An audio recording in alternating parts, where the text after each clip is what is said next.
PLTS itu kan sebenarnya dia memanfaatkan energi cahaya dari matahari ya. Jadi kalau energi cahaya dari matahari kan sifatnya gratis ya. Kemudian juga dari sisi emisi atau gas buang, PLTS itu tanpa polusi seperti itu. Masyarakat umum atau industri kecil itu belum melirik PLTS karena ternyata untuk harganya dianggap masih mahal. Oke.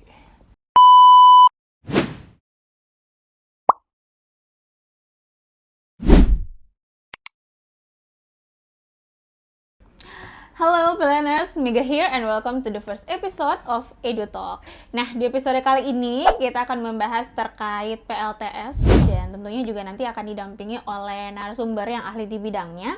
Dan kami harap buat planners dari platform ini kita bisa sama-sama untuk belajar ya, dan juga bisa berpikir kritis, dan mungkin juga bisa menjadi ruang ya untuk kita semua untuk membuka wawasan menjadi lebih luas, juga mendapatkan insight-insight dari berbagai bidang, dan tentunya nanti juga akan mendatangkan narasumber yang ahli di bidangnya. Seperti hari ini kita kedatangan narasumber spesial yang tentunya sudah sangat ahli dan bersertifikat di bidang PLTS, Mas Hendra Budiono.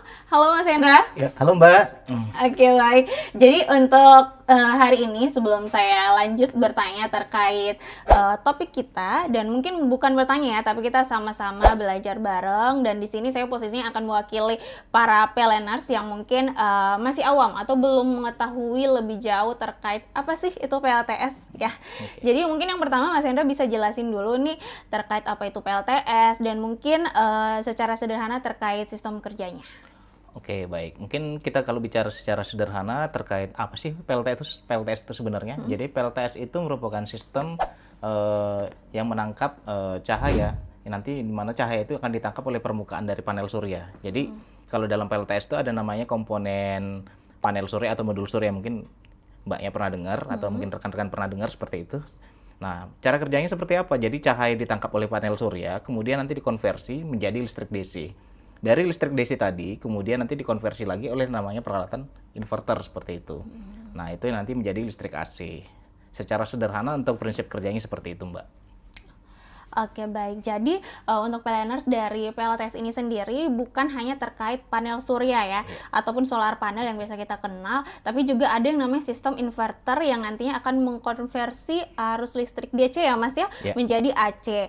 Dan juga tadi Mas sebutkan terkait sumber cahaya. Sumber cahaya itu dari matahari. Nah, gimana Mas cara kerja dari PLTS ini sendiri kalau misalnya nih mataharinya lagi kurang? Kan bisa jadi nih ada musim hujan, mungkin mataharinya kurang, atau mungkin di malam hari, atau pada saat mendung, itu gimana Mas? Oke, baik. Kalau kita bicara misalkan untuk kondisi malam hari atau misalkan cuaca mendung ya seperti itu atau mataharinya tertutup awan. Nah, biasanya dalam sistem PLTS itu ada lagi namanya komponen sistem penyimpanan atau biasa mungkin kita kenal energi storage atau mungkin kalau kita kenal lagi namanya baterai lah seperti itu. Okay. Jadi baterai itu nanti buat menyimpan energi yang dihasilkan oleh PLTS, jadi disimpan ya. Jadi cahaya yang tadi sudah dikonversi kemudian menjadi listrik itu nanti disimpan ke dalam baterai buat dipakai misalkan pada kondisi malam hari atau mungkin digunakan pada saat kondisi mendung atau cuaca kurang baik seperti itu.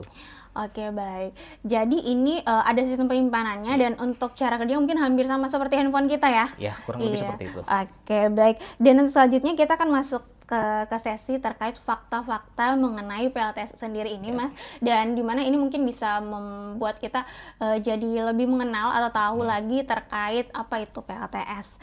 Nah, tadi juga sebelumnya kan sudah disinggung nih oleh Mas Hendra ya kalau terkait PLTS ini sendiri untuk fakta yang pertama itu ternyata dia lebih menguntungkan Mas, lebih menguntungkan dibandingkan sumber energi lainnya.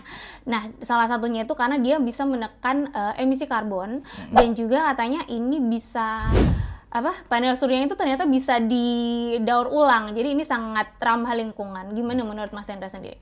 Oke, baik. Kalau kita bicara dari sisi PLTS ya, PLTS itu kan sebenarnya dia memanfaatkan energi cahaya dari matahari ya. Jadi kalau energi cahaya dari matahari kan sifatnya gratis ya. Beda mungkin dengan pembangkit-pembangkit lain yang sifatnya menggunakan energi fosil seperti itu. Kemudian juga dari sisi emisi atau gas buang, PLTS itu tanpa polusi seperti itu. Jadi tidak ada gas emisi yang terbuang ke udara. Jadi bisa dikatakan dia ramah lingkungan. Kemudian tadi dikatakan juga terkait dengan dia ramah lingkungan ya.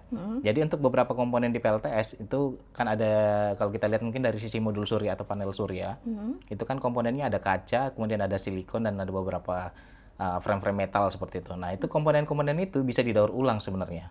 Jadi untuk di beberapa negara di luar Indonesia itu sudah bisa didaur ulang, sehingga nanti untuk kedepannya itu pemanfaatannya bisa digunakan kembali si material-material tadi.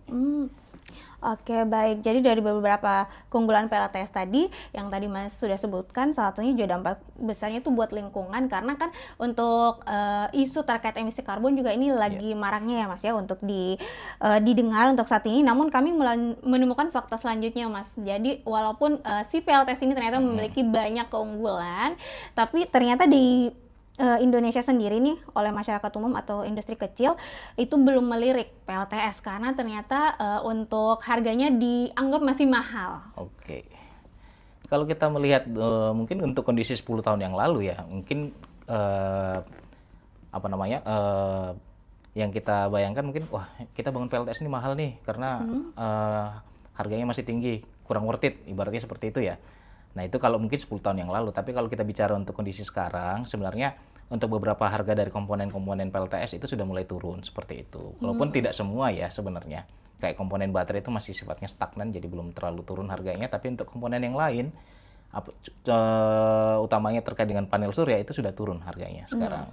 Nah kemudian juga dari sisi investasi sudah harusnya lebih murah dan saya kira sekarang penerapannya udah banyak kan, kalau kita bisa lihat di kondisi masyarakat udah banyak yang pasang-pasang PLTS seperti itu, khususnya untuk PLTS rooftop lah, seperti itu Mbak. PLTS atap ya? Ya, atap. Oke, baik. Jadi mungkin ini masih menjadi tantangan ya, salah satu tantangan untuk PLTS ini bisa berkembang di Indonesia. Cuman mungkin ke depannya ya, apabila dari pemerintah mungkin ada regulasi yang mengatur yang dimana dapat membantu atau mendorong harga PLTS bisa makin terjangkau dan juga informasinya mungkin bisa lebih luas lagi ke masyarakat umum ataupun industri-industri kecil, sehingga nanti kalau misalnya juga kita hitung-hitung ini manfaatnya sangat banyak ya Mas ya, mulai dari penghematan tagihan listrik juga ya, tagihan listrik, keuntungan dari PLTS jangka panjangnya juga ini lumayan cukup besar.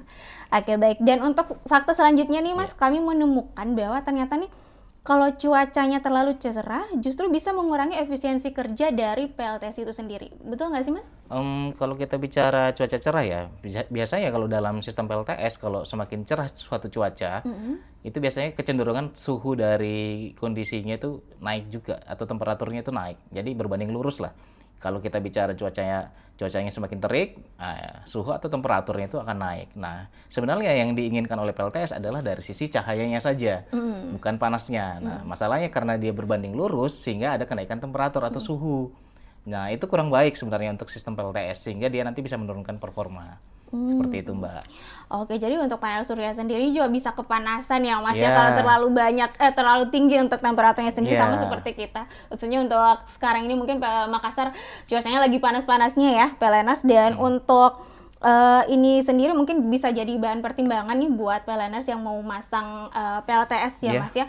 Jadi bukan hanya cahayanya saja yang bisa jadi pertimbangan, tapi juga kita harus mengatur temperaturnya ya, harus disesuaikan seperti itu ya Mas ya. Kurang lebih seperti itu Mbak. Oke, baik. Nah untuk selanjutnya nih Mas, kami mau bertanya lagi mungkin pendapat dari Mas Hendra ya. Pendapat dari Mas Hendra untuk kedepannya nih, kira-kira industri PLTS akan seberkembang apa sih di Indonesia? Oke, kalau kita lihat kondisi sekarang ya, sebenarnya untuk perkembangan PLTS itu sudah semakin masif ya. Jadi pemanfaatannya itu bukan hanya untuk skala industri atau skala pembangkitan seperti itu, tapi udah banyak diterapkan juga di masyarakat rumah tangga seperti itu. Sehingga penerapan dari PLTS itu harapannya ke depan itu semakin banyak penggunaannya seperti itu.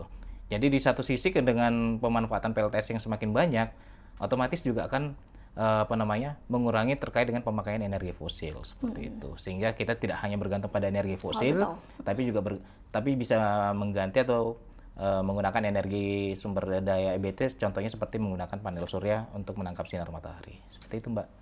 Oke, baik. Jadi ini dari isu energi terbarukannya ya Mas ya.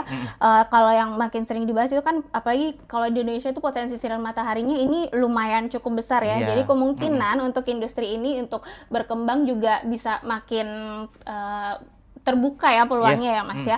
Dan seperti yang tadi kita sudah singgung juga, mungkin tantangannya itu ya, mulai dari pembiayaan, terus edukasi ke masyarakat dan juga industri kecil terkait PLTS itu sendiri. Mungkin ini kalau sudah dibarengi semua, PLTS bisa menjadi solusi energi masa depan yang sangat menjanjikan ya, seperti pastinya itu. seperti itu Mbak. Oke, baik. Dan selanjutnya kami juga mau bertanya nih sebagai insan PLN, maaf. Sebagai insan PLN, kira-kira apa sih peran serta yang dapat kita lakukan Mas dalam mendukung perkembangan industri PLTS ini sendiri? Kita sebagai insan PLN sebenarnya punya peran besar ya terhadap terhadap industri PLTS sekarang. Jadi di satu sisi selain kita sudah banyak membangun beberapa pembangkit yang terkait dengan PLTS dalam mendukung program EBT seperti itu ya, terkait dengan transisi energi. Nah, kita juga perlu meningkatkan dari sisi skill dan kompetensi seperti itu, khususnya kompetensi di sisi pegawai. Sebenarnya kalau kita bicara secara teknologinya ini bukan teknologi baru ya, tapi udah lama. Cuma hanya ada beberapa memang yang perlu kita tingkatkan skill atau kompetensi kita seperti itu. Kemudian juga ya bagaimana kita bisa memberikan pemahaman kepada masyarakat bahwa penggunaan energi bersih itu lebih baik daripada penggunaan energi fosil. Seperti itu, Mbak. Oh, oke, baik.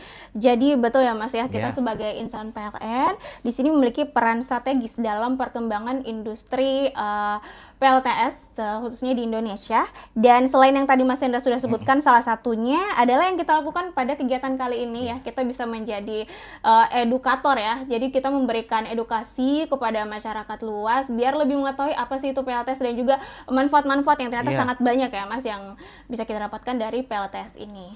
Dan untuk selanjutnya mungkin itu tadi pertanyaan terakhir ya Mas Hendra ya. Jadi kami sebelumnya mau berterima kasih dulu nih buat Mas Hendra untuk ilmu dan juga waktunya ya sudah berbagi kepada kami terkait PLTS, dan mungkin kita beri tepuk tangan dulu dong untuk Mas Hendra ya. Oke, baik, terima kasih banyak sekali lagi Mas Hendra, dan juga karena hari ini adalah episode pertama kami untuk penayangan podcast ini ya. Jadi kami mohon dukungannya, so please buat PLNers boleh banget ya kalau mau komen ataupun boleh juga DM ke Instagram kami PLN UPDL Makassar tentang apa saja mungkin isu-isu ataupun apa yang mau dibahas selanjutnya di podcast kami, ataupun mungkin ada tambahan terkait kegiatan apa sih yang kami lakukan di EduTalk untuk selanjutnya, boleh banget ya, silahkan. Dan untuk teman-teman juga yang sudah subscribe, itu terima kasih banyak. Dan teman-teman yang belum subscribe boleh silahkan untuk subscribe kami terlebih dahulu. Jangan lupa juga komen, like, and share video kami sebanyak-banyaknya ya, biar makin banyak nih yang teredukasi dan juga terbuka wawasannya khususnya untuk hari ini yaitu PLTS ya Mas ya. Dan oke, baik, mungkin untuk itu sekian dari kami. Stay healthy, stay safe, and bye PLNers.